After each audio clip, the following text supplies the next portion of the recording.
어, 우리는 주일 설교를 통해서 하나님께서 우리를 구원하신 그 구원의 역사를 살펴보고 있습니다. 창세기부터 시작해서 지금 이제 오늘부터 사무엘상 말씀을 함께 살펴보려고 합니다. 오늘 말씀의 제목은 얼굴에 다시는 근심이 없었더라 입니다. 이제 사무엘상을 이제 시작하기 전에 지금 이 사무엘상이 쓰여진 이 시대적 배경에 대해서 좀 알 필요가 있습니다. 이 시대가 이제 사사 시대이죠. 사사 시대. 우리는 이제 사사 시대에 대한 기억을 가지고 있을 거예요. 왜냐하면 사사기 설교를 들었으니까요. 사사 시대는 참 암울한 시대입니다. 사실은 사사 시대는 암울해서는 안 되는 시대입니다. 왜 그러냐면 여호수아서를 통해서 하나님께서 약속하신 그 땅을 정복하게 하시고 그 이스라엘 12지파에게 각 땅을 분배해 주셨습니다. 그리고 그 땅 가나안 땅을 차지하고 들어갔고 이제 이스라엘 백성들이 가나안 땅에서 해야 할 일은 뭐냐면 하나님께서 말씀하신 것처럼 말씀하신 대로 그 법, 하나님의 법에 순종하며 살아갈 때 이들은 큰 복과 안식을 또 하나님 나라의 부유함과 풍성함을 누리며 살아갈 수 있었을 거예요. 살아갈 수 있는 거였어요. 그리고 지금 완전히 정복 전쟁이 끝나지 않고 대다수 땅을 다 차지했지만 여전히 남아 있는 소수의 그 가나안 지파들이 남아 있었습니다. 이제 그들을 몰아내고 그들을 쫓아내고 혹은 그들이 격렬하게 저항한다면 전쟁을 통해서 그 땅을 차지하는 것, 이것이 이제 남은 이스라엘 땅 정복을 각 지파들이 자기가 분배받은 땅 안에서 해 나가면 됐습니다. 근데 문제가 생기죠. 원래 그래서 이 사사기는요, 하나님의 통치, 하나님의 법 가운데 그 법을 잘 지킬 수 있도록, 잘 지키면 복을 얻는 거니까요. 그 사사라가 뜻이 이제 재판관 뭐 이런 뜻이 있는, 판관 이런 의미를 가지고 있는데 사실 이스라엘 나라는 왕이 필요 없는 나라였어요. 왜냐하면 하나님께서 율법을 주셨잖아요. 그 율법을 주셨고 그 율법을 이스라엘 백성들이 잘 지켜 행하면 되는 거죠. 그래서 사사들을 통해서 이스라엘 백성들이 하나님의 말씀을 잘 지킬 수 있도록, 혹은 잘못된 길로 갈 때 사사가 그건 잘못됐어 라고 이야기하면 돌이키고, 또 제사 제도를 통해서 제사를 드리고, 이런 방식을 통해서 하나님의 뜻, 하나님의 법을 잘 따라 살아갈 수 있도록 하셨어요. 이 사사를 주셔서. 그런데 이 사사 시대는요, 정말 엉망이었습니다. 왜냐하면 이들이 곧 하나님의 법을 버려요. 그러니까 완전히 하나님을 부정하고 하나님의 법을 업신여기고 이랬던 건 아닌데, 그들의 실상은요 그랬습니다. 하나님과 함께 그 당시 가나안 땅에 있었던 가나안의 문화, 가나안의 신들을 섬기기 시작합니다. 가나안 족속들을 남겨놨잖아요. 남겨둔 이유가 두 가지였어요. 첫째는 그들이 철기를 가지고 있고 강대해 보이고 정복이 쉽지 않겠다는 생각이 들었어요. 근데 사실은 이스라엘이 훨씬 더 강했습니다. 그런데 그들이 좀 강해 보이니까 겁이 나서, 사실 그들이 훨씬 더 강성했을 때 하나님께서 뭐 여리고성과 아이성을 무너뜨리실 때 보면 이스라엘이 힘이 있어서 전쟁에서 승리한 게 아니잖아요. 하나님께서, 만군의 여호와인 하나님께서 승리케 하셨잖아요. 그러면 그 승리하시는, 우리에게 승리를 허락하시는 하나님을 믿고 싸우면 되는데 그들은 두려워서 더 이상 정복하지 않고 멈춥니다. 그리고 또 한 가지, 자기들이 힘이 세고 그들이 힘이 약하니까 그들을 살려도와도 좋다고 생각했습니다. 그래서 종으로 삼거나 일꾼으로 삼거나 그렇게 하는 거예요. 그러면서 그들이 가지고 있었던 가나안 문화를 받아들입니다. 사실 문화적으로 보면 애굽과 가나안은 조금 차이가 있습니다. 애굽도 워낙 강성한 나라이긴 했지만 가나안의 농경 문화는 좀 달랐죠, 애굽과는. 그래서 가나안 농경 문화 가운데 유력했던 신들, 그 지역 신들, 이 신과 함께 하나님을 같이 섬기는 거예요. 그러니까 우상 숭배를 하고 있었던 거죠. 그러면서 그들은 신앙적으로, 종교적으로, 문화적으로, 사회적으로, 정치적으로 점점 악해지기 시작합니다. 도덕적, 윤리적으로 악해지기 시작합니다. 그 시대 상황을 잘 보여주는 게 사사기 마지막에 나와 있는 17장부터 21장까지 나오는 말씀을 보면요, 그 이스라엘의 타락한 모습이 잘 나옵니다. 그 미가의 집에 보면 한 레위인을 개인의 제사장으로 불러요. 실로에 하나님의 성막이 있음에도 불구하고 하나님께서 다른 신당과 사당을 세우지 말라고 했잖아요. 그들을 예배하기 위해서는요, 하나님이 세우신 제사장과 하나님이 지정하신 그 장소에서 하나님을 예배해야 되는데, 가나안의 문화를 그대로 받아들여 자기 집에 산당을 짓고 자기 개인의 제사장을 두고 그 자기의 방식으로 하나님을 예배한다고, 하나님을 섬긴다고 생각했습니다. 이것이 종교적인 타락을 이야기하는 거죠. 이 미가의 종교적인 타락은요, 한 단지파의 신앙적 타락과 연결되어지는 것을 볼 수 있고요. 그 다음에 19장에 보면 이제 누가 나옵니까? 한 레위인이 나오는데, 그 레위인이 첩이 있죠. 이 레위인이 첩을 두었다는 것도 사실은 이 도덕적 윤리적으로 문제가 있는 거고, 그 이제 베냐민 지파의 에브라임, 베냐민 지파 마을에 들어갔을 때, 베냐민 지파의 마을에 갔을 때 엄청난 일이 생기잖아요. 에브라임에 거주하는 레위인이었죠. 에브라임에 거주하는 레위인이 베냐민 땅 그 마을에 들어갔을 때 첩이 좀 몹쓸 짓을 당하고 죽어버리게 됩니다. 그때 12개로 각을 떠가지고 시체를 토막을 내가지고 12지파에게 보내버립니다. 그랬더니 그걸 보고서 12지파가 화가 나가지고 분노해가지고 모여가지고 베냐민 지파를 진멸해버리는, 600명만 남자 600명만 남겨버리는 그런 일이 벌어지는 거예요. 그리고 정신 차리죠. 야, 근데 이게 악에 대해서 분노했다는 점에 대해서는, 그러니까 베냐민 지파가 했던 그 일은 정말 끔찍한 일인 거잖아요. 한 여인, 힘없는 여인을 그렇게 몹쓸 짓을 하고 생명까지 잃게 했다는 건요, 윤리적으로 아주 타락한 모습입니다. 근데 이스라엘은 그동안 가나안의 문화가 그보다 더 나빴는데, 더 악했는데, 그러니까 가나안의 문화의 영향을 받아 이스라엘이 그렇게 타락한 거잖아요. 근데 가나안이 그렇게 악할 때는 그들을 하나님의 뜻대로 진멸하지 않고 그 문화를 남겨놓고 자기 지파가 동족이 그렇게 했을 때 이성을 잃어버리고 완전히 자기 한 지파를 멸해버리려고 했던 것을 볼 수 있습니다. 그리고 정신 차리고 또 그 아내를 얻기 위해서 또 비윤리적인 행동들, 여성을 납치해가지고 아내를 삼게 하는 뭐 이런 일들이 벌어지잖아요. 이게 사사기에 있었던 시대상입니다. 종교적, 윤리적, 신앙적으로, 도덕적으로 완전히 무너져버린 이 사사시대를 묘사하고 있습니다. 그래서 사사기 맨 마지막에 보면요, 이렇게 마무리를 하죠. 결론이 이겁니다. 그때 이스라엘에 왕이 없으므로 사람이 각기 자기의 소견에 오른 대로 행하였더라. 이제 하나님이 왕이시고 하나님의 법대로 통치하고 다스리는 그 나라였는데 눈에 보이는 왕이 없었죠. 그래서 하나님을 왕으로 인정하지 않고 다 자기의 소견, 자기가 옳다고 생각하는 대로 행동했다. 그것이 사사기의 결론이다라고 이야기합니다. 사실 요 25절의 표현은요, 오늘날 시대와 잘 연결이 되어지는 표현이죠. 자기의 각자 소견. 이 포스트 모던 시대에 접어들면서 절대적 진리는 없고 각자 자기가 옳다고 생각하는 대로 살아가는 것이 진리인 양 이렇게 일컬어지는 시대를 우리가 지금 살고 있습니다. 그 결과가 정말 도덕적, 윤리적 타락, 정말 악이 관영한 상태가 된다는 것을 성경은 말하고 있습니다. 그래서 사사기가 마쳤는데 이스라엘은 지금 이제 희망이 없는 상태예요. 어떻게 보면 하나님께서 이스라엘 백성들을 가나안 땅으로 인도해 주셨잖아요. 종살이하던 이스라엘 백성들을 출애굽시켜서 이제 젖과 꿀이 흐르는 비옥한 땅, 이른 비와 늦은 비로 하나님께서 이렇게 풍성함과 풍요로움을 공급해 주시는 땅, 그 땅으로 인도해 주셨는데 그들의 불순종으로 말미암아 저주를 받습니다. 이 끔찍한 상황이 벌어지게 됩니다. 이렇게 희망이 없어 보이는, 이제 절망한 상황, 하나님께서 그토록 전능한 능력으로 우리를 인도해 주셨지만, 이스라엘을 인도해 주셨지만 그 결과가 이렇게 이방과 구별할 수 없을 만큼 타락한 모습으로 이스라엘이 끝나는 것처럼 보입니다.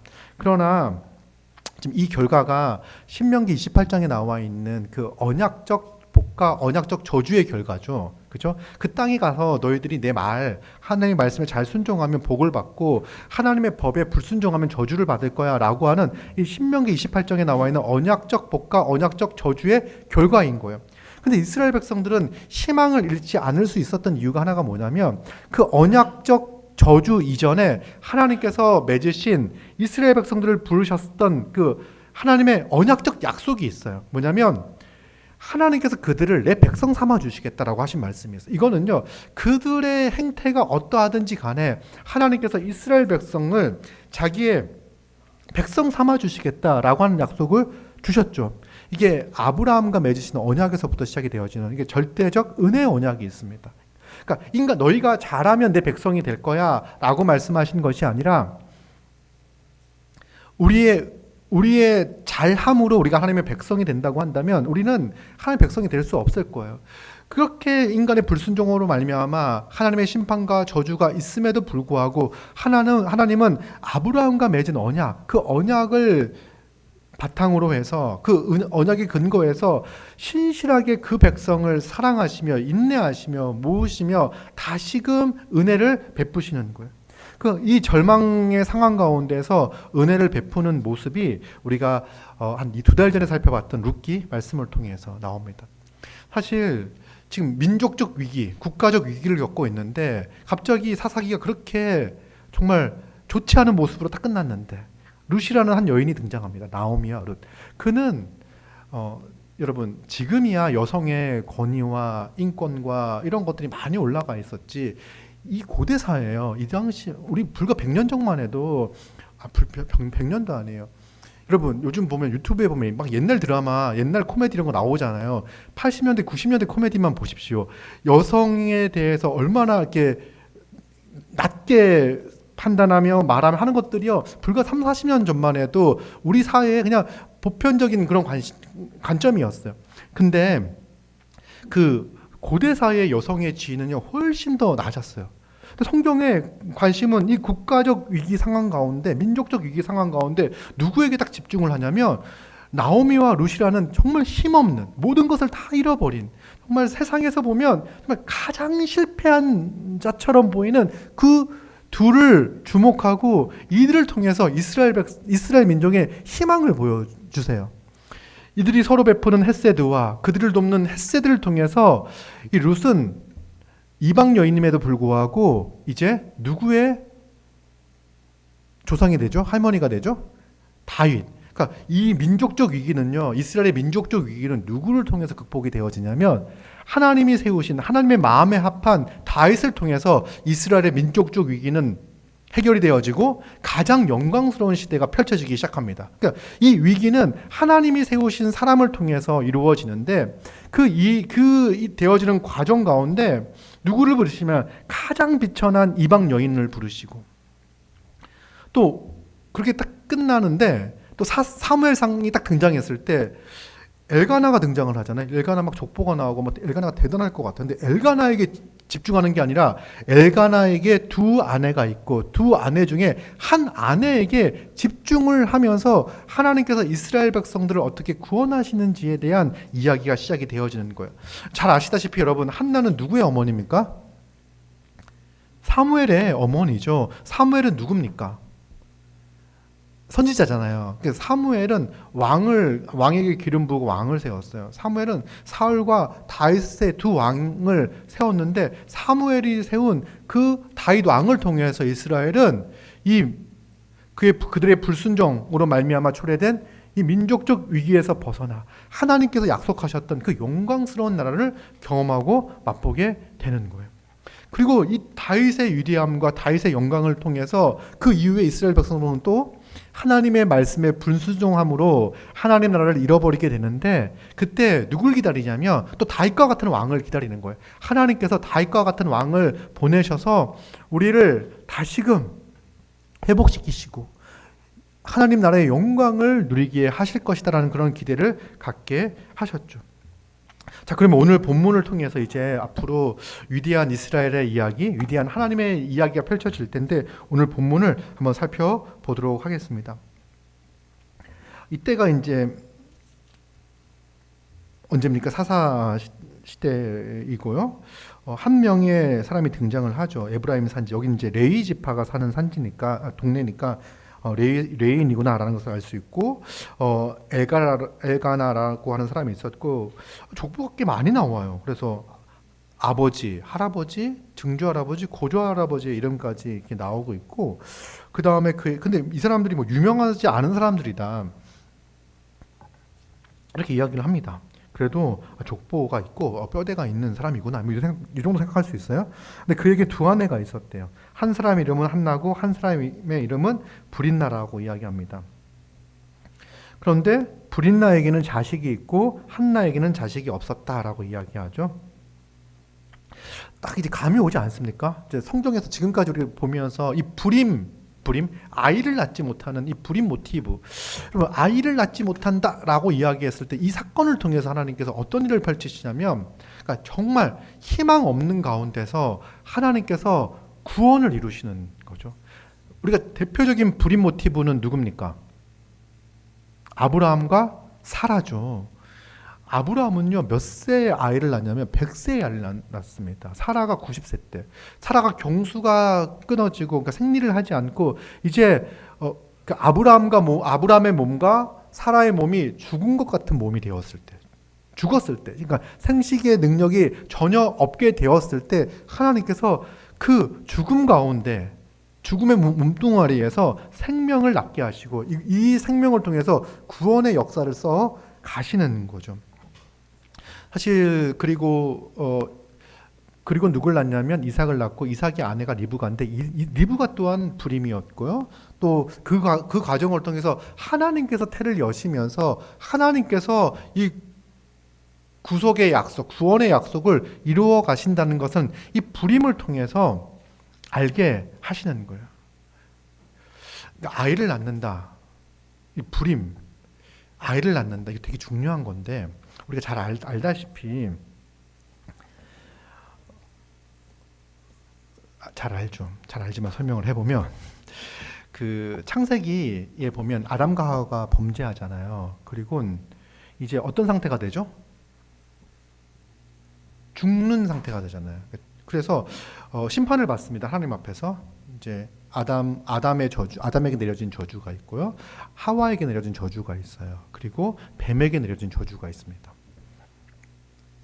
이제 인간이 범죄함으로 말미암아 죽는 존재가 되었잖아요. 그러니까 죽음을 기다리는 존재가 되었어요. 서서히 죽어가는 거예요. 서서히 죽어가는데 이 죽어가는 과정에서 인간은 상실감을 경험하게 됩니다. 어떤 상실을 경험하냐면 하나님 나라의 풍성함과 부유함을 잃어버렸구나. 그래서 예전에는 에덴에서 모든 것들을 마음껏 누릴 수 있는 존재였는데 이제 먹고 살기 위해서는 아침부터 저녁까지 땀을 흘려야 먹고 살 수 있는 그런 존재가 되어버리죠. 그리고 그 하와에게 내려진 저주의 내용은 뭐냐면 수고하여, 그러니까 임신하는 고통이 크게 더해진다고 이야기를 하죠. 임신하는 고통이 크게 더해진다.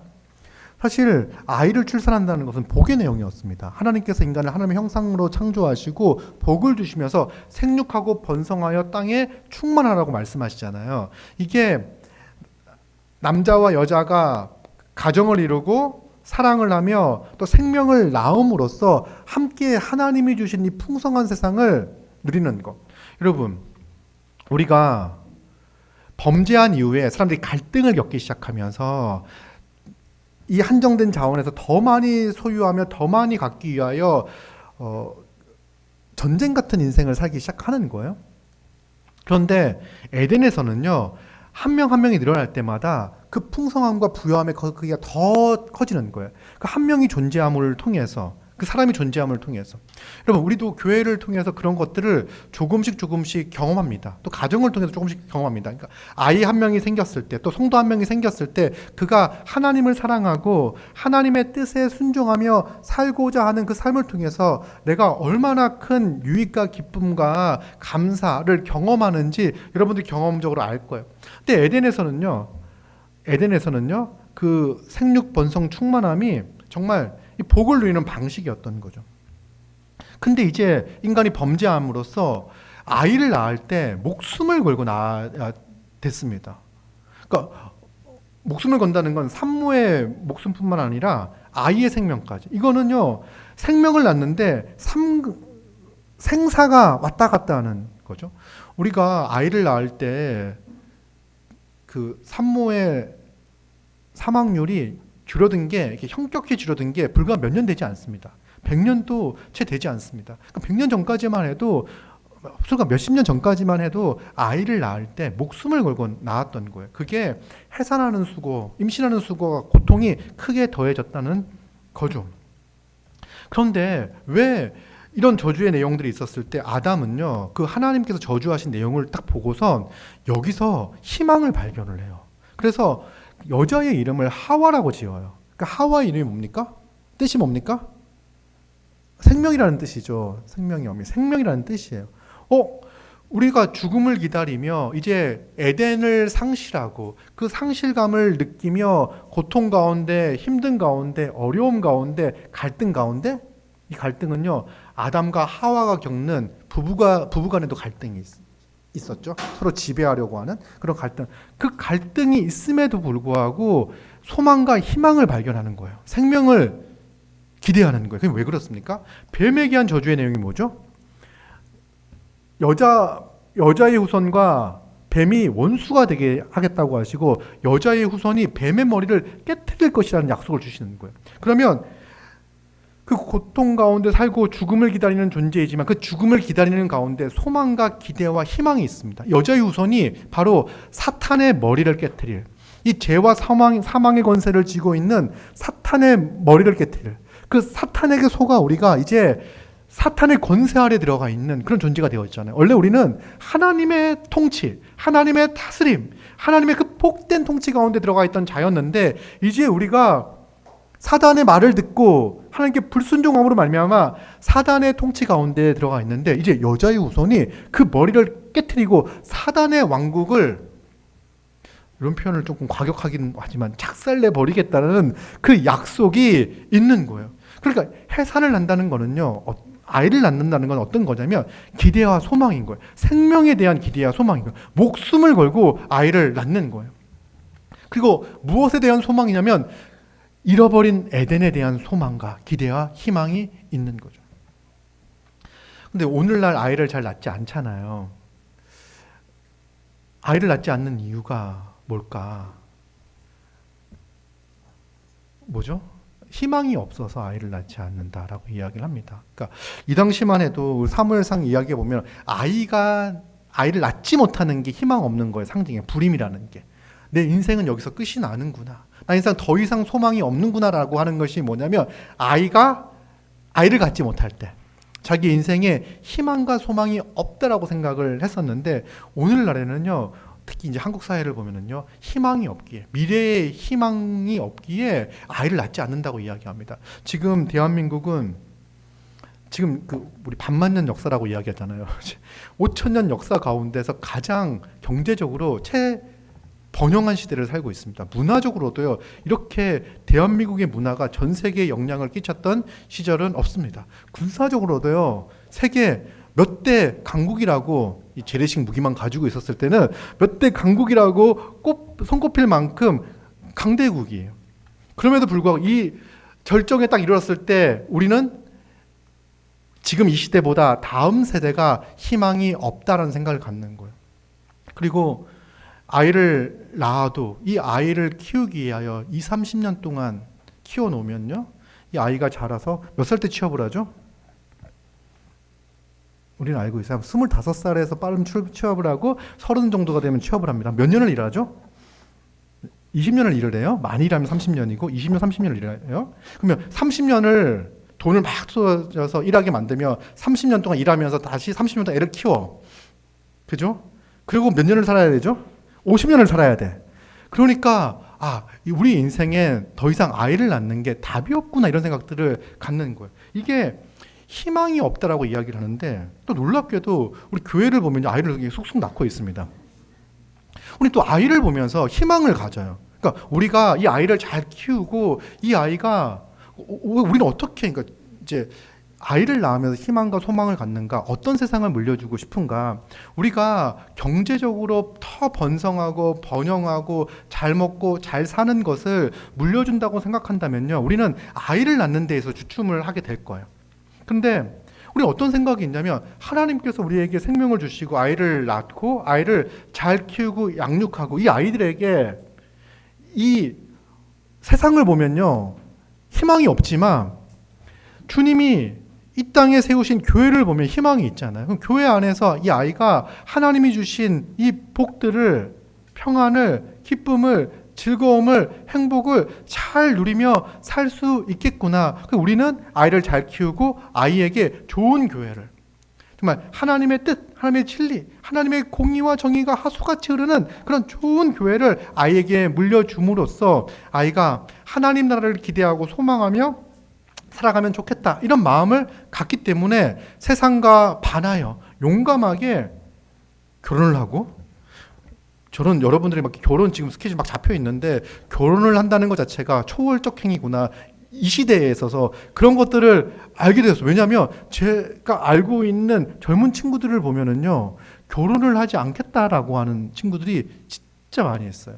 그리고 동거를 하고 아이를 낳지 않겠다라고 하는 친구들이 실제로 많이 있어요. 정말 많아요. 근데 이 시대는 이렇게 돼서 시대를 역행하여 말씀대로 사랑하고 말씀대로 가정을 이루고 말씀대로 아이를 잘 양육하는 것이 정말 복된 인생이다라고 생각하는 사람들이 이렇게 모여 있는 거죠. 여러분, 우리가 무엇을 통해 희망을 보고 무엇을 통해 소망을 보았기에 이렇게 합니까? 자, 이 불임 모티브는 그 불임 모티브와 또 아이를 낳는다고 하는 것은요, 이런 의미가 있어요. 우리가 아이를 낳을 때마다 우리는 이게 어떻게 키울 거 이러는 것이 아니라 이 아이를 통해서 또 이 아이가 누릴 그 복된 삶, 세상을 또 기대하고 소망하며 또 아이를 잘 양육할 수 있습니다. 하나님께서 우리에게 또 힘을 주시고 능력을 주시고 또 용기를 주시고 또 살아갈 수 있도록 허락해 주십니다. 그리고 이제 3절을 보니까 이 사람이 매년 자기 성읍에 나와서 실로에 올라가서 만군의 여호와께 예배하며 제사를 드렸는데 엘리의 두 아들 홈니와 비느하스가 여호와의 제사장으로 거기에 있었더라, 이렇게 말씀하고 있죠. 이 사람이 누굽니까? 엘가나죠. 이 엘가나는요, 아주 성실했던 사람인 것 같아요.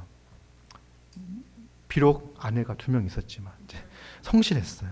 당시에는 이 정도 사람이면 정말 괜찮은 사람이었던 것 같아요. 이게 이제 매년 성읍에서 실로에 올라가서 예배를 드렸는데, 이거는요, 그 신명기 12장 5절에서 7절까지의 말씀에 대한 순종입니다. 신명기 12장 5절 7절을 보면요, 오직 너희 하나님 여호와께서 자기의 이름을 두시려고 너희 모든 지파 중에 택하신 곳인 그 계실 곳으로 찾아 나아가서 너희의 번제와 너희의 제물과 너희의 11조와 너희 손의 거제와 너희의 서원제와 낙헌 예물과 너희 소와 양의 처음 난 것들을 너희는 그리로 가져다가 드리고 거기 곧 너희의 하나님 여호와 앞에서 먹고 너희의 하나님 여호와께서 너희 손으로 수고한 일에 복 주심으로 말미암아 너희와 너희의 가족이 즐거워할지니라, 이렇게 말씀하고 있어요. 그래서 이 말씀대로 이 엘가나는 매년 성막에 있는 실로로 나아가 제사했던 것을 볼 수가 있습니다. 이 신명기 표현을 보면요, 이 제사가 하나님의 자기 만족적 행위가 아니라 우리가 그 예배를 통해서, 제사를 통해서 기뻐하고 즐거워할 수 있도록 하나님께서 그 제사를 제정했다는 것을 알 수 있습니다. 7절을 보니까, 신명기 12장 7절을 보니까 여호와 앞에서 먹고, 이 먹는다는 것은 뭐냐면 그 화목제물 같은 경우에는 제사장에게 갖다가 드리고 제사를 드리면 일부만을 이제 화목제물로 드리고 나머지 고기는 다시 그 제사를 드리는 사람에게 돌려줍니다. 그렇죠? 그러면 요걸 가지고 제사에 참석했던 가족들이 그날 혹은 그 다음 날까지 다 먹어야 되는 거야. 그러면 이 잔치가 벌어지는 거니까, 그러니까 이 잔치는 하나님께서 베푸신 잔치예요. 하나님의 은혜에 감사하여 제사를 드리고 이 감사가 흘러넘쳐 함께 예배에 참여하고 있는 가족과 이웃들과 함께 먹고 즐기는, 하나님께서 내가 수고한 일에 대해서 복을 주셨구나 라고 하는 것에 대한 감사하며, 그죠? 감사하며 즐거워하는 거죠. 이렇게 여러분 월급날 되면 고기 구워 먹는 분들 있잖아요. 약간 요거에 대한 잔상 같은 거라고 볼 수 있어요. 근데 그 고기만 보면 고기에 기뻐하지 말고 하나님께서 내 수고한 일에 복을 주셔서 감사 이런 마음을 가지고 이제 할 수 있어요. 뭐 그 제사 드리는 건 아니에요. 고기 먹는 거죠. 고기 먹고 치킨을 먹으면서 하나님께서 내 인생 가운데 내 수고 가운데 복 주시는구나라는 것을 인정하고 하는 거죠. 이게 즐거워하는 거죠. 예배하는 거예요. 여러분, 구약의 제사도 하나님이 그의 백성에게 그의 백성의 기쁨을 위하여 제정하신 것입니다. 우리가 지난 시간에 이야기했듯이, 지난주에 얘기했듯이 예배는요, 하나님께서 우리에게 허락하신 그 은혜에 대한 반응이에요. 그래서 우리는 예배가 그 어떤 것보다 기쁨이며 그 어떤 것보다 감사인 거죠. 우리는 무엇을 예배하고 있는가? 무엇에 예배하고 있는가? 무엇에 감사하고 있는가? 무엇에 은혜로 반응하고 있는가? 그래서 우리가 이 주일마다 나와서 온 교회 성도들이 함께 모여 하나님께서 우리를 구원하시고 우리를 자녀 삼아주시고 우리에게 복 주시고 우리에게 사명 주시고 우리를 교회로 살게 하신 그 은혜를 기억하기에 우리는 기뻐하며 즐거워할 수 있습니다. 그리고 이제 만군의 여호와 이렇게 이야기하는데 만군의 여호와가 예배의 대상이라고 오늘 본문은 표현하고 있습니다. 이 만군의 여호와는 우주의 모든 권세를 다스리는 주권적 하나님을 가리키는 말입니다. 그래서 지금 이 상황 가운데 이스라엘의 그 상황은요 정말 축소되어져 있거든요. 사실 땅을 배분받았지만 또 많은 땅은 이미 그 가나안 족속들 다시 빼앗겼어요. 많이 차지하고 이렇게 좋은 땅을 또 내어주고 이 사람들은 이제 이스라엘 사람들 산지로 도망가거나 이렇게 되어버린 형국이에요. 그때 누구에게 예배하냐면 만군의 여호와. 그럼에도 불구하고 여전히 하나님은 우주 만물을 통치하시고 다스리시는 권세가 있으신 분이십니다라는 것을 인정하고 또 예배하는 거죠. 그리고 근데 이제 엘가나가 제사를 드리는 날에 제물의 분깃을 그의 아내와 브린나와 그의 모든 자녀에게 주는데 한나에게는 갑절을 줍니다. 또 많이 준다고 이야기를 하죠. 그러니까 이게 아마 하목제물로 받은 그 고기를 나누어 줄 때 한나에게는 2인분을 준 것 같아요. 많이 먹어 이렇게 하면서 이제 탁 찔러줬는데 근데 문제는 뭐냐면 그렇게 한 이유는 사랑해서 한나를 더 사랑했어요. 엘가나는 한나를 더 사랑했는데 한나는 아이가 없어요. 그리고 브린나는 아이가 있었어요. 근데 사랑했지만 하나님께서 그에게 임신하지 못하게 하셨습니다. 근데 6절 보니까요, 여호와께서 그에게 임신하지 못하게 하심으로 그의 적수인 이게 이제 그 아내 두 명의 아내가 있잖아요. 그 사라와 하갈도 정말 이렇게 피 튀기며 싸우다가 이제 하갈이 쫓겨나게 되었잖아요. 여기도 보면 적수라고 표현되어져요. 대적자, 원수 이런 표현인 거예요. 브린나가 그를 심히 격분하게 하여 괴롭게 하느니라. 그걸 보면 이제 엘가나가 자신보다 한나를 더 사랑하는 것을 보고 또 그 한나의 뭐 인격과 그의 그 존엄을 완전히 무너뜨려 버리는 그런 말들을 한 것 같아요. 어떤 말과 행동들을 한 것 같아요. 그래서 격분한다라는 표현을 쓰잖아요. 이 격분은 하나님 격분은 천둥치다 이런 뜻이거든요. 언어가. 그래서 천둥이 치면 땅이 흔들리잖아요. 그러니까 이 사람은 그 어떤 말을 들었을 때 온 속이 뒤집히는 뭐 이런 고통을 겪었을 거예요. 지금 한나가 당하는 고통은. 그래서 매년 한나가 여호와의 집에 올라갈 때마다 남편이 그와 같이 해요. 만노에 올라갈 때마다 한나에게 더 많이 챙겨줬어요. 그래서 그를 격분시킴으로 브린나가 그를 격분시킴으로 한나는 울고 먹지 않았죠. 많이 주면 뭐합니까? 입맛이 없는데. 그래서 이제 울면서 먹지 않았습니다. 이 엘가나는요, 그리고 이제 따뜻한 사람이었던 것 같아요. 고기도 많이 챙겨주고, 아내가 이제 울고 있으니까요. 어찌하여 울며, 어찌하여 먹지 아니하며, 어찌하여 그대의 마음이 슬프냐 이렇게 물어보죠. 근데 어찌하여 이렇게 3번 반복하는 걸 통해서 야, 너는 지금 이렇게 울지 않아도 되는 상황이야. 너는 잘 먹어도 되는 상황이야. 너는 슬퍼할 필요가 없는 상황이야. 이렇게 이야기해 주는 거예요. 위로해 주는 거예요. 그러면서 그러니까 엘가나 남편 내가 그대에게 10 아들보다 낫지 않냐.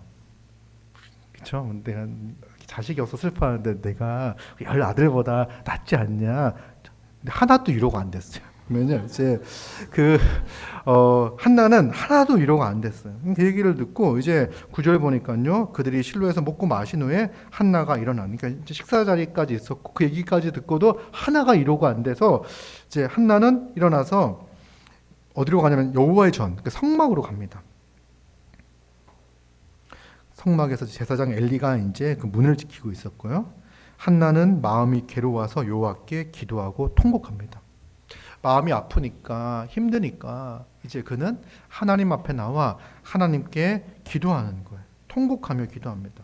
그때 서원 기도를 하는데 만군의 여호와여, 만일 주의 여종의 고통을 돌보시고 나를 기억하사 주의 여종을 잊지 아니하시고 주의 여종에게 아들을 주시면 내가 그의 평생에 그를 여호와께 드리고 삭도를 그의 머리에 대지 아니하겠나이다. 그래서 하나님께서 나에게 자식을, 아들을 한 명 주면 이 아들을 온전히 하나님의 일을 하는 사람으로 드리겠습니다. 이렇게 서원 기도를 합니다.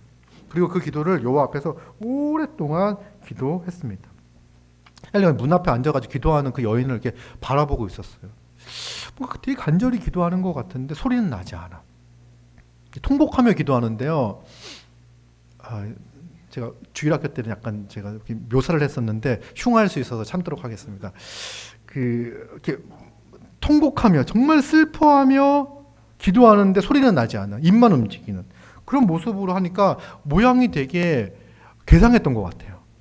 그죠? 그래서 정상은 아니구나 이런 생각을 했던 것 같아요. 엘리가 그래서 음성은 들리지 않는, 입술만 움직이고 음성은 들리지 않으니까 엘리는 그가 취한 줄로 알았어요. 그래서 이걸 보면 이제 엘리가 당시에 제사장이었지만 그가 정말 이렇게 간절히 기도하는 것과 술 취하는 것도 구분하지 못할 정도로 뭔가 분별력이 많이 떨어져 있다. 이런 평가들을 합니다. 왜냐하면 그 두 아들을 보고선도 이제 두 아들에 대하는 것들을 이제 보면 이제 그런 결론들이 나오는데 안 좋은 모습들이 나옵니다. 그러면서 엘리가 제사장이니까 조언을 하죠. 권면을 하죠. 뭐라고 하냐면 14절 보니까 언제까지 취하여 있겠느냐, 포도주를 끊으라 이렇게 이야기하는 거예요. 그래서 그렇게 기도하고 간절히 기도하고 있는, 정말 근심이 커 고통 가운데 기도하고 있는 사람에게 와가지고 술 끊어라 이렇게 이야기를 하는 거예요. 그랬더니 한나가 깜짝 놀라죠. 대답하여 이르되 내 주여 그렇지 아니합니다. 나는 지금 마음이 슬픈 여자다. 포도주나 독주를 마신 것이 아니다. 요 앞에 내 심정을 통한 것뿐이니 당신의 여종을 악한 여자로 여기지 마옵소서. 그래서 이제 이게 악한 여자라고 하는 건 행실이 바르지 못한 여자 이렇게 여기지 말아라라고 이야기하는 거예요.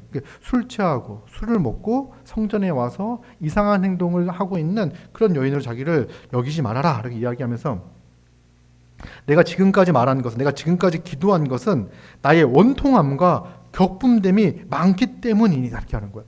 여러분 얼마나 그 마음의 격분함과 원통함이 많았겠습니까?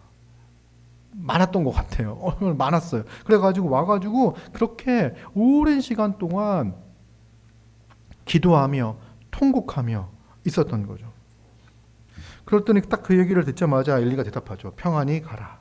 이스라엘의 하나님이 내가 기도하여 구한 것을 허락하시기를 원하노라.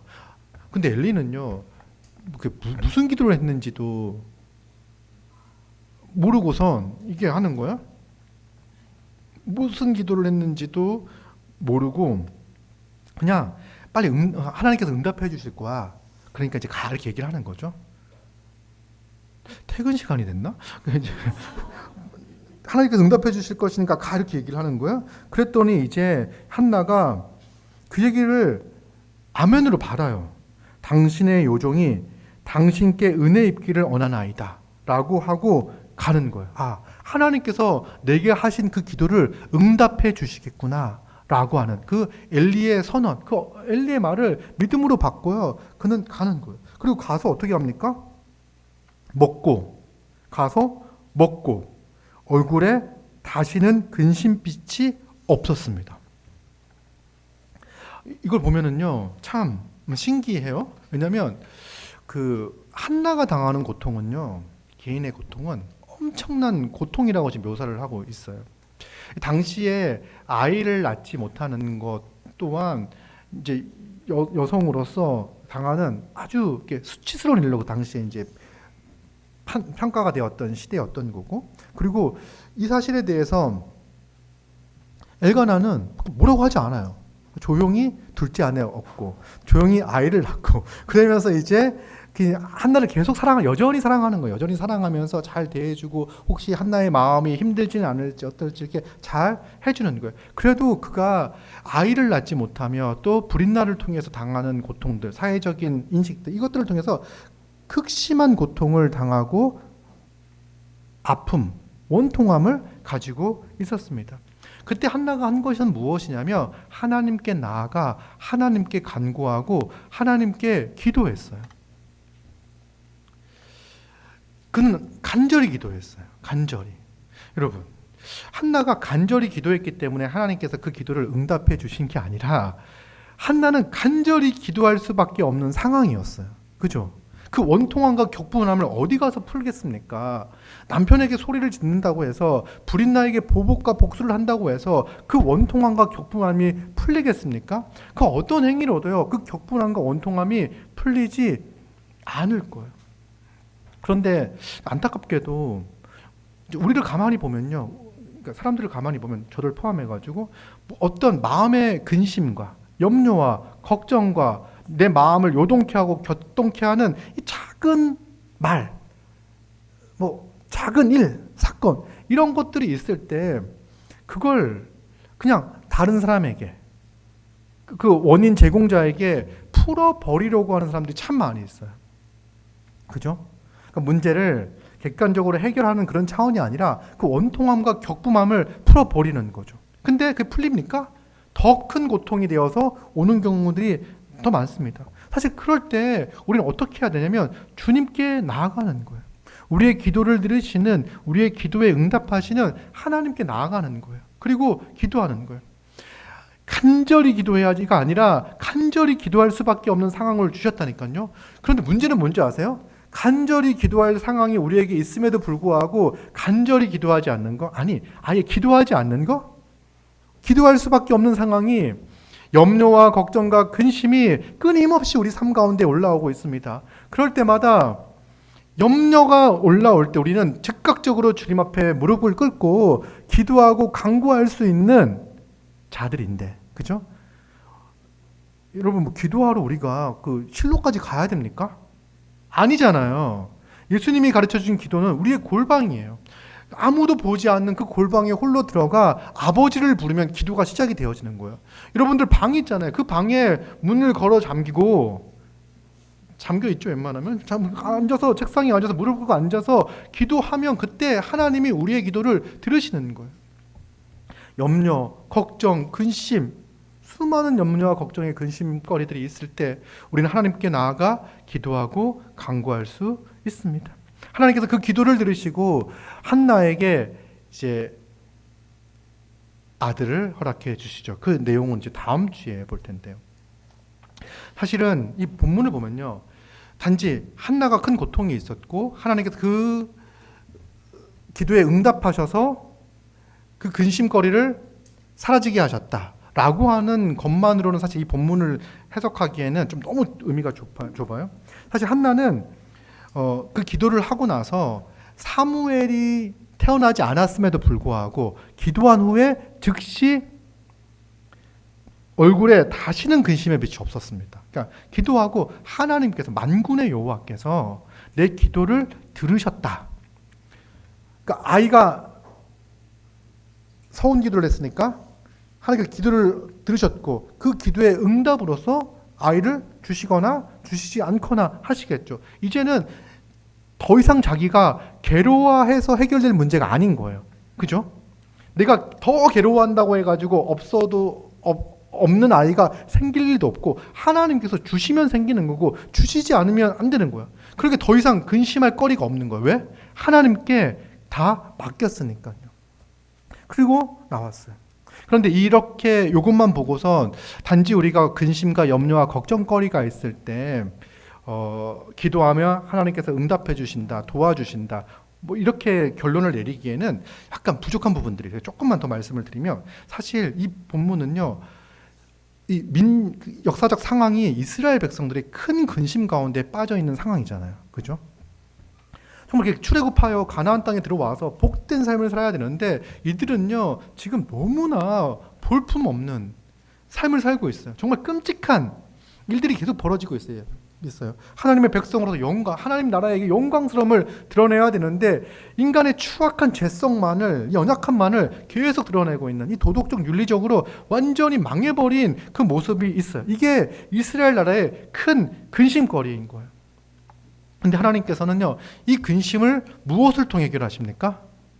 하나님이 세우신 하나님 마음에 합한 다윗을 보내셔서 이 근심거리를 기쁨으로, 슬픔을 희락으로, 즐거움으로, 기쁨으로 바꿔 주시는 거죠. 그 일을 지금 해 나가고 있습니다.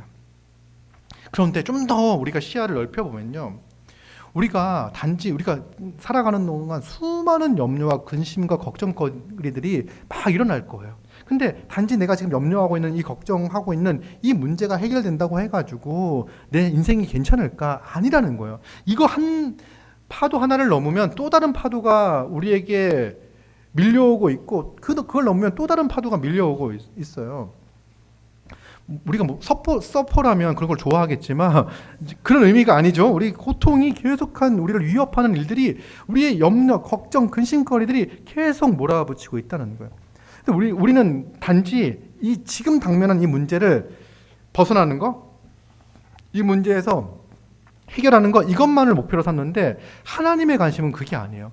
우리 안에 있는 이 근원적인 근심, 염려, 걱정, 이것들을 해결해 주시기를 원하시는 거예요. 여러분, 이 사사 시대에 나타났던 이 끔찍한 사건은 무엇에 기인한 겁니까? 하나님의 말씀에 순종하지 않는 죄에 기인한 거죠. 여러분,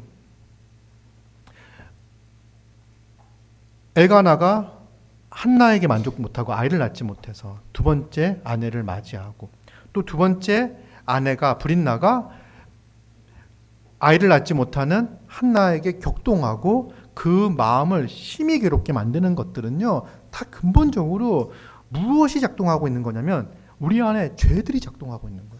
여러분, 우리가 고통받고 있는 거는요, 내 안에 있는 죄, 탐심, 정욕, 이기심, 자기 사랑, 자기 애, 이런 것들이 우리를 계속 힘들게 만듭니다.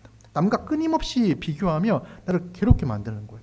그리고 우리를 또 걱정하고 근심하며 고통스럽게 만드는 건요, 나 말고 나 옆에 있는, 그러니까 이 사회의 만연한 죄 때문에 우리는 불안해 살 수 없어요. 그죠? 대한민국은 정말 치안이 좋은 나라잖아요. 그런데 이제 어디 백주 대낮에 어디 나가는 것도 두려워해야 될 그런 것들이 있어요. 계속 생기고 있는 거죠. 왜 그렇습니까? 사람들이 가지고 있는 이 완악한 죄성 때문에 그런 거예요. 죄 때문에 그런 거예요. 그래서 하나님은요, 이 문제를 근원적으로 해결하시는 거죠. 에덴에 없었던 거죠. 에덴에 없었던 것들이 인간이 범죄함으로 말미암아 우리는 이 땅 가운데서 고통당하고 괴로워하며 살고 있어요. 근데 소망이 있어요. 희망이 있어요. 이제 이스라엘 백성들이 그 상황 가운데서도 하나님께서 메시아를 보내주시면 이스라엘 나라가 회복될 것이라는 그 기대를 가지고 있었잖아요. 우리도 기대와 소망이 있는 거예요. 하나님께서 메시아를 통해서 이 죄의 문제를 해결하시면 우리가 하나님께서 약속하신 그 하나님 나라에 들어가 하나님 나라에서 온전한 기쁨과 평강을 누릴 수 있겠구나라는 기대를 갖는 거예요. 그래서 하나님께서 어떤 일을 행하시냐면 이 땅에 있는 근원적인 악의 문제, 죄의 문제를 해결하십니다. 그게 뭐죠? 우리 주 예수 그리스도가 인간의 몸을 입고 이 땅에 다시 오셔서, 메시아인 예수님이 이 땅에 오셔서 십자가에 달려 우리의 모든 죄악들을 친히 담당하셨어요. 이 십자가에서 무엇이 깨어지냐면 아까 이야기했던 여자의 후손인 예수 그리스도가 사단의 머리를, 뱀의 머리를 깨트려 버리셨어요. 죄와 사망의 권세를 깨트리신 거예요. 그래서 이제 우리는 더 이상 이제 죄의 종노릇하며 죄에 질질 끌려가는 그런 인생이 아니라 이제는 거룩함을 소망하며 거룩을 기대하며 살아가는 그런 존재가 되었습니다. 이전에는 우리가 생각하는 처음부터 끝까지가 모두 악한 것이었다면요, 이제 우리가 예수를 믿고 우리의 모든 죄악들이 용서함을 받고 그리스도와 연합하여 그리스도가 주시는 그 능력, 성령의 아름다운 열매들을 맺으며 살아갈 수 있는 그런 존재가 되게 하셨죠. 그래서 하나님은 우리의 이 근심의 문제를, 이 염려의 문제를 우리를 격분케 하고 온통케 하는 이 문제를 근원에서 해결해 주셨습니다. 아멘? 해결해 주셨어요. 근데 문제는 뭐죠? 왜 우리는 여전히 근심하고 여전히 염려하며 여전히 걱정하며 사냐는 거예요. 우린 여전히 이 세대 가운데 염려와 걱정과 근심거리들이 지금도 일어나고 있어요. 그 이유가 뭡니까? 이미 그리스도가 승리하셨지만 아직 완성되지 않았기 때문에 그렇죠. 이제 악은 패배했기 때문에 우리가 죄를 짓기를 너무 좋아하던 우리가 죄 가운데서 건짐을 받아 이제 거룩을 소망하는 존재가 되었잖아요. 우리 안에 일어난 변화예요. 근데 이미 아직 가운데 있는 우리는 여전히 우리 연약성과 죄성을 가지고 있어요. 그죠? 그런데 놀라운 게 이제 진짜 달라지는 게 있어요. 여전히 우리는 그럼 근심하고 염려하며 살아야 됩니까? 아니요. 이미 그리스도가 승리하셨다니까요. 그럼 어떻게 하면 되냐면 우리 죄, 우리의 탐심, 우리의 욕심, 우리의 이기심, 우리의 질투의 마음, 미워하는 마음, 이런 마음들이 근심거리들이 일어날 때가 있어요. 또 걱정이 되고 염려가 되고 불안하고 막 이럴 때가 있어요.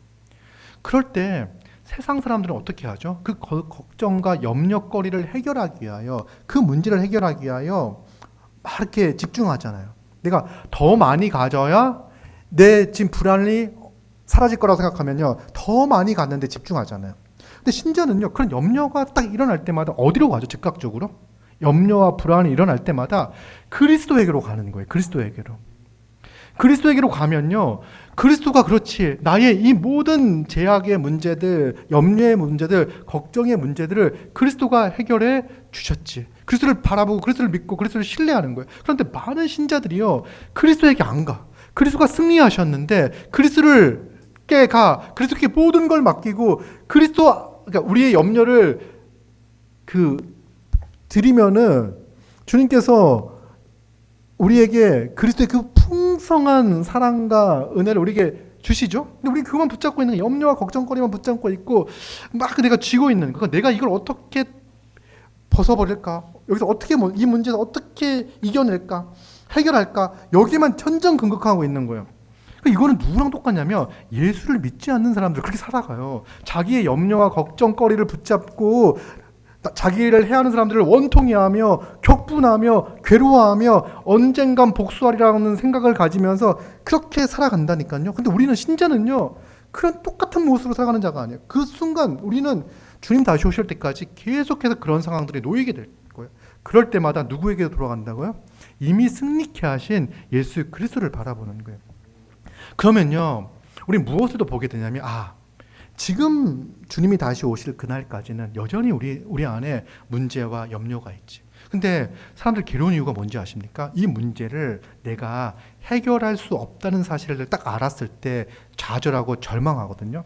신자는요, 내가 이 문제를 해결할 수 없다는 걸 딱 알았을 때 무엇을 갖게 되냐면 절대적 소망을 갖게 돼요. 그렇지, 내가 해결할 수 없기에 예수 그리스도가 다시 오셔서 내가 이렇게 전전긍긍하며 가지고 있던 이 모든 문제를 해결하시고 정말 가장 좋은 것들로, 가장 복된 것들로, 가장 기쁘고 가장 행복한 것들로 내게 채워주시겠지라는 것들을 기대하게 되는 거예요. 우리가 가지고 있는 모든 염려들이 있을 때 주님께 기도하는 거예요.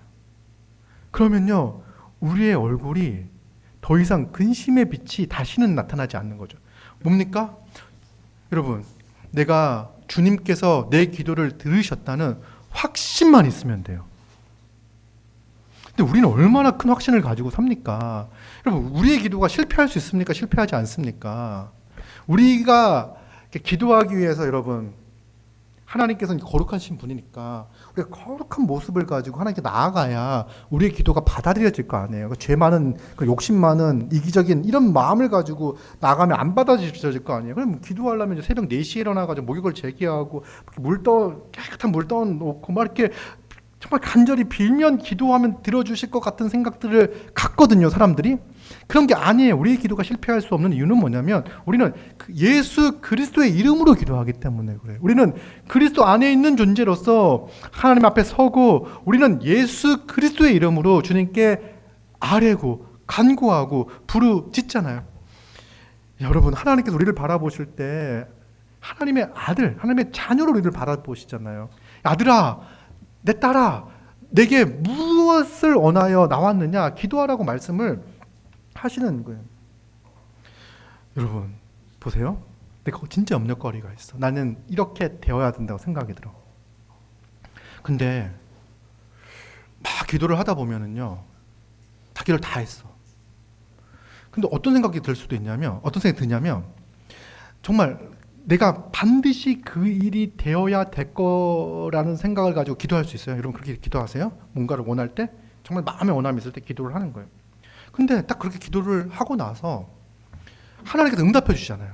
응답은요, 내가 원하는 대로 되거나 내가 원하는 대로 되지 않을 거예요. 근데 분명한 건 가장 좋은 방법으로 된다는 거예요. 하나님께서 응답하셨다면, 내 기도를 들으셨다면 가장 좋은 것, 내게 가장 필요한 것, 내게 가장 좋은 거예요. 그래서 기도는요, 우리의 이 마음의 근심을 버리는 거는요, 어떻게 하는 거예요? 하나님을 신뢰하는 거잖아요. 하나님 내 기도를 들으시고 나에게 가장 좋은 것들을 공급해 주시는 거고. 근데 이게 모호한 게 아니라 하나님이 우리를 사랑하셔서 우리의 이 근원적인 문제를 해결하기 위하여 예수 그리스도를 보내주셨고, 예수 그리스도의 죽으심으로 말미암아 무엇을 기대하고 소망하며 살아가냐면, 궁극적으로 지금 내가 이걸 갖든지 가지고 있든지 그건 어쩌면 크게 중요하지 않을 수. 예를 들자면 우리 건강을 위해서 기도하잖아요. 사랑하는 이의 건강을 위해서도 기도하고요. 할 수만 있다면 죽음보다는 삶이 우리에게 더 큰 기쁨을 줍니다. 원래 죽음이라는 것은요, 우리에게 크게 슬프게 하는 거예요. 그러니까 하나님께서 인간을 창조하셨을 때 이 죽음은 아름다운 세상의 모습은 아니었어요. 그렇죠? 그러니까 인간이 범죄함으로 말미암아 인간 죽는 존재가 되었죠. 그러니까 우리는 그 죽음 앞에서 크게 슬퍼하는 거예요. 우리가 병이 들고 죽게 되었을 때 하나님께 고쳐달라고 기도할 수 있어요. 기도해야 돼요. 그런데 우리는 그 죽음이 절망은 아니라는 거죠. 절망이 아닌 거죠. 이 죽음 앞에서 우리는 무슨 기대를 갖게 되냐면 부활의 소망을 갖는 거예요. 부활의 소망을 갖는 이유가 뭡니까? 그리스도가 죽음의 권세를 깨뜨리셨다는 것을 우리가 알고 믿고 있기에 죽음 앞에서도 기대하고 소망하고, 궁극적인 소망. 어떤 사람들은요, 이 궁극적인 소망이 없고 지금 이 땅에서 오래 살고 잘 먹고 많이 갖고 많이 소유하고 하는 것만이 전부인 것처럼 생각하는 사람들이 있어요. 근데 이거는요, 세상 사람들과 똑같은 거죠. 우리는 무엇을 보았습니까? 그리스도의 십자가를 보았어요. 그리스도의 십자가가 우리에게 주실 그 영광스러운 나라를 기대하고 소망하며 살고 있는 거잖아요. 신자는요, 우리가 50년을 살고 죽고 30년을 살고 죽고 70년을 살고 죽고 100년을 살고 죽는다고 하더라도요, 결국 영원한 삶이 우리를 기다리고 있다는 사실들을 알고 있죠. 주님이 다시 오셨을 때 죽은 자들을 먼저, 그리스도 안에서 죽은 자들을 먼저 깨우실 거예요. 그리고 함께 주님을 마중하고 또 하나님께서 이 땅 가운데 이루실 그 온전한 하나님의 나라를 함께 부활한 몸을 입고 함께 살아가게 하실 거예요. 우리는 그걸 기대하며 소망하며 살아가는 거예요. 여러분, 우리의 시선이 너무 이렇게 좁아지지 않았으면 좋겠어요. 한나의 기도를 보면서 한나가 아이를 낳냐 안 낳냐 요 문제로 좁히지 않아야 되죠. 이 한나의 이 기도를 통해서 하나님은 어떤 계획을 가지고 계신 거예요? 이스라엘을 구원해 가시는 계획을 가지고 계시고, 이 이스라엘의 구원은 인류의 구원의 계획, 다윗의 자손이신 예수 그리스도를 통해서 인류를 구원하시는 그 계획까지 다 있는 거예요. 그래서 우리가 염려와 걱정이 일어날 때마다 간구하시고 기도하시고 그때마다 그리스도를 바라보시고 그 그리스도를 딱 보았을 때 지금 내게 당면한 이 문제가 엄청 커 보인다고 하더라도 그보다 더 크고 더 영광스러운 주님이 다시 오셨을 때 이루실 그 나라를 기대하며 소망하며 기도하고 간구할 수 있는 거예요. 그러면서 우리가 그 나라가 하나님 나라가 완성될 그 나라가 너무 멀리 있다고만 생각하지 않아요. 왜? 이미 그리스도가 이 땅에서 이루신 그 하나님 나라의 모습이 있잖아요. 하나님의 백성을 부르셨고 주님이 머리가 되셔서 교회의 머리가 되셔서 그 교회를 통치하시고 다스리고 계시잖아요. 그래서 우리는 이 교회를 통해서 이 영광스러운 하나님의 나라를 완성될 하나님 나라를 이곳에서 이미 미리 맛보며 살고 있어요. 물론 이미와 아직 가운데 불안한 것들이 너무나 많이 있죠. 우리가 근심이 될 때도 너무나 많죠. 교회를 봐도 근심이 될 때가 있습니다. 그때마다 그리스도를 바라보고 또 기도하고 주의 도움을 구하고 살아가는 거예요. 살아갈 수 있는 거예요. 이것이 하나님께서 우리에게 허락하신, 우리에게 주신 은혜입니다. 사랑하는 성도 여러분, 세상은 염려와 걱정과 근심이 참 많습니다. 그래서 예수 그리스도가 그 문제를 해결하기 위하여 이 땅에 오셨습니다. 그리고 우리는 이미 그분이 이루신 승리를 경험하며 맛보며 누리며 살고 있습니다. 우리는 감히 이 땅을 살면서 염려와 걱정과 근심이 있음에도 불구하고 그리스도로 말미암아 행복하고 기쁘고 즐겁습니다. 그리스도의 몸인 교회가 있어 내 인생은 복됩니다라고 말할 수 있는 존재가 되었어요. 그리고 마라나타 주 예수여 어서 오시옵소서. 이 악한 이 완악한 우리를 격분케 하고 우리를 원통케 하는 이 죄악을 주님 다시 오셔서 완전히 멸하여 주시옵소서라고 기도하며 살아가는 그런 존재가 되었습니다. 여러분, 우리는요 온통함을 풀지 못하여 살아가는 자들이 아니라 이제는 그리스도를 생각할 때 다시는 근심의 빛이 없는 그런 존재로 살아갈 수 있습니다.